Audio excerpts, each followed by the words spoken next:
Good evening, everyone. I hope everybody's doing well, blessed, and enjoying family. As always, muchas gracias to everyone for everyone's words, wishes, prayers, as the love and support everyone shares with me. From the Cora, gracias as well. Thank you for supporting the matches to those that like, share, and hype the video. As the newcomers for subscribing. Thank you. Well, everyone, today I want to touch on an individual that I have not heard a lot of out there like that, right? But yesterday, a good friend that has been with me for since the beginning asked me a question about him, right? So I'm assuming somebody spoke of him, and I wanted to further touch on it, not so much on Charlie Chap from Clover, right?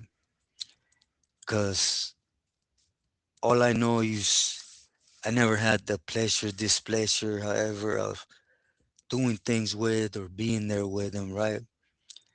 But I do know he was a real high place camarada. I mean, you could say he had a pull just like a Pili, right? Without the title, which in reality, you guys know what that means. If you're not one, you just don't mean nada, right? In the program, just being sincere. But anyways, I want to touch around more so on how I got to hear a lot more of the camarada, right? And it was through a big disagreement that him, that Castro from B&E had with Fox from Sablos. But let me first take you back, right? I want to take you back to Vacaville, right? You know, I had just gotten there from the the wars in Solano, right? With the Norteños. And as you guys know from past stories, right? I ain't even make it out of reds, right? Which is, I didn't get classified or nothing, just basically an issue arose with Norteños. And someone told me, and I just borrowed, state boots and whatever and made it out there, right? Because I knew it was going to crack. Anyways, on this yard, I presented myself and I talked about him a couple of times, right? Which is the homie cartoon from Eastside Clovers. Again, it was the first time I seen the camarada, had met him, and it was already time to war, right? Anyways, without getting into that, I already touched on it. Things developed the way they did. We got we got stomped in. No buts or ifs. We got him served to us, right?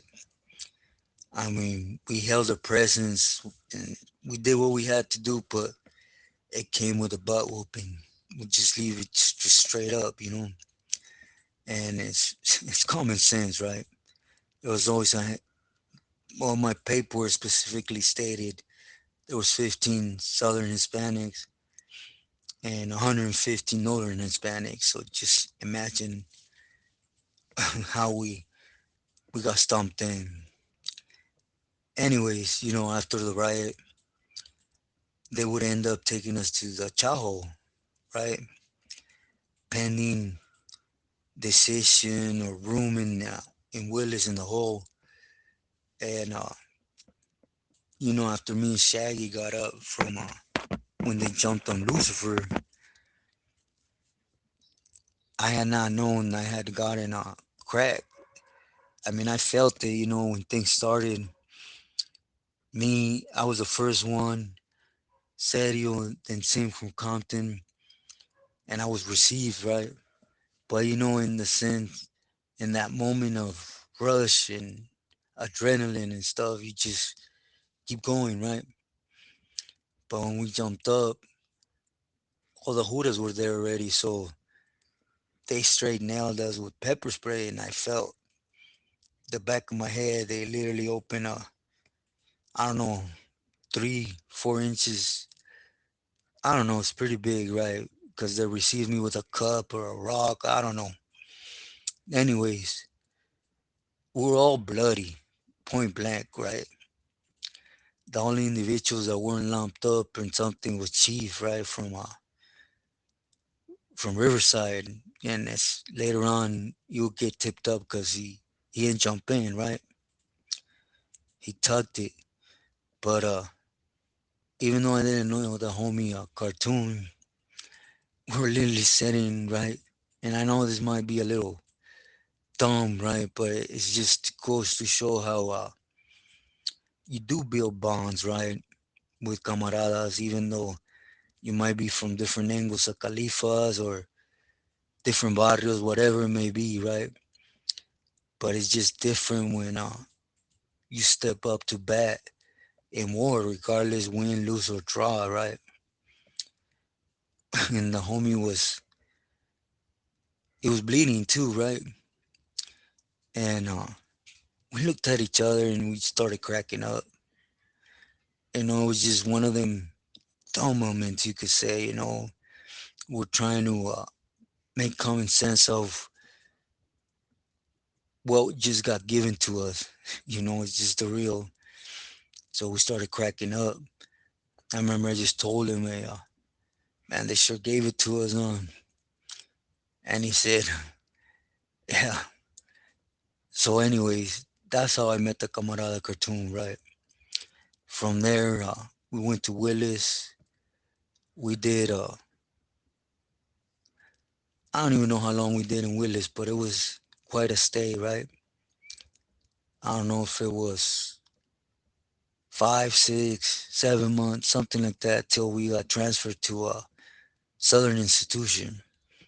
For me, it was because, it was riots in Quilmas, Tracy, two in Solano, right away in Vacaville. It was like they deemed me a threat to Northern Hispanics, right? So they shot me to a Southern institution, and Cartoon went out there with me, right? Remember, we hit Ironwood in '99, so he was there for a good year something, right? And he would parole, you know, and we exchanged addresses per se, right? Just to stay in touch, like it happens a lot in prison. You become real close with a camarada. You could say he's your little bow wow, right? And there's a lot of promises. I learned down the line, right, that it's all just BS, right? Let's just be sincere. You know, hey, perrito, I'm leaving. When I get out, I'll hook up a package. I'll stay in touch with you. And it never happens, right? That's why later on in my career, whenever a camarada try to tell me that, I'll be like, hey, miss me with that. Get out and stay out, fool. You ain't going to touch bases. Enjoy freedom. That's it, right? Just being real with the things, right? And that's one of my biggest fouls that I speak my mind. I always have, right? And anyways, he got out, and like I said, Charlie Chap, he was uh he was doing his thing on the street. Literally, I heard in his hood, everywhere he went, there was a lot of people that thought he was a made member. And again, as far as I know, he wasn't. He was just a real high placed camarada, right? And working hand in hand with a lot of East Los Pilis, but at the moment I'm speaking of, Dead Ayeri was on the streets, right? They were working together, and to some extent, I guess they were feuding with Fox right at first, and feuding Pili from Pili. There's a lot of cost, a lot of downfalls, right? And it comes in the image of camaradas or in the presence of them. They're the ones that go down due time, or they literally go down, right? In the midst. I guess at one point it became a big issue because you could say Data was still representing the Bay, right? And Fox was doing what he felt entitled to right after Lalo, right? Which is the county he's there, that's his. And in reality, that's how it should be, right? Or at least how it was explained to me. Other canales could get there, but they basically have to go through the proper guidelines and respect who's there already. Anyway, I don't want to make this long, but they would end up making a peace treaty, right? And it didn't last long. Basically, they were working together and to some extent in the county, helping each other on the streets with intel, with names on the lista, them type of things. Just networking together, right? As it should be.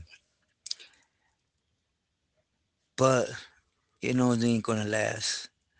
For one, my belief, and this is mine alone, right? You could disagree with me, that I had already a lot leaning against him, right? Because of his carnal Chuco. You know, he he really put a lot of individuals away. He was really up there like that, right? And anyways, that and in Tecato's way, eventually people start noticing on the street, right? It's real different than to be a Tecato in a cell than being all Tecatoed out on the street, trying to call things at the same time you're not enough. People start, they already have something hanging on you, and even though it wasn't you, it's still familia, right? It's right around the same time people started saying that Chuco had gone down and visited Deadeye, and they had a good visit, right? To say the least. And Deadeye didn't do nothing. So it just started piling up right against him. And he felt it. Let's just be sincere. He had to have knowledge of what was going on, right? He's there for a reason. And nevertheless, you know, Cartoon was helping his deal in the sense of going in and I don't really want to say much, but the homie was delivering, picking up, taking it to where it needed to go, looking for a little mulas to help Fox. And what we always forget, right? Things start as respect, as I got this for you, right? Sense of things. For example, you're on the streets, you're supporting, let's say not per se a Pili, but an uncle that's just like a Pili, right? And your uncle's like, hey, I got this stuck. I need to figure out how to get it to F in the county, right? That I'm having trouble with it. And there's a big difference for you saying like, don't even trip. I got you. I'll take care of this, right?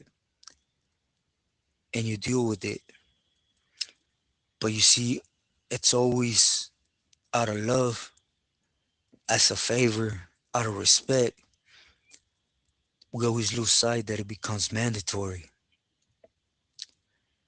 And after one, two times the homie did it, when he tried to go back to his responsibilities and kind of get his name out of that circle, right? Because, oh, everyone by now probably real clear on GP, PC, anywhere. People are telling, on the streets, in prison, wherever it may be. The homie cartoon knew this, so after doing it two, three times, it's like, let's look for someone else to deal with this so I could keep doing my responsibilities out here, right? And the tío says, Simon, excuse me, but it's right around the time they started bumping heads again with Fox. And one of the biggest issues was, how come this vato ain't coming? How come you're not sending him no more? How come you stopped this? You need to get on this ASAP. I need it done now. It becomes a mandatory. A favor out of heart will always turn into a mandatory thing with them. Remember, sorry I say it like that, being punk, being servant is what it all ends up to be. Chasing their money, their dope. It's what the program is. Anyways, to conclude this, I don't, you know, Charlie B stuck with me for that reason alone. You see 80 Boy you could say in a pool to rescue his butt. He tried to put out a statement. He knew Fox was bothered by this, so Eddie Boy basically put Cartoon on that list for no reason. Just because he did a favor a couple times, and it was a huevo. You must now, or you're through. But it wasn't. It's just political BS, right? At least from Eddie Boy. And what Charlie Champ stayed with me is because Cartoon being his nephew, and a good camarada. Good. I seen the work he put in Ironwood, even though he was close to the pad. I seen him firsthand in war with blacks, with norteños, with whites. You know, I knew what he was doing on the street, and he still went beyond out of respect. But to have your own uncle not have the backbone to say he's not doing nothing wrong and going along and put a head on you and you be taken out, that's just something that stuck with me. But it just opens up a glimpse, right?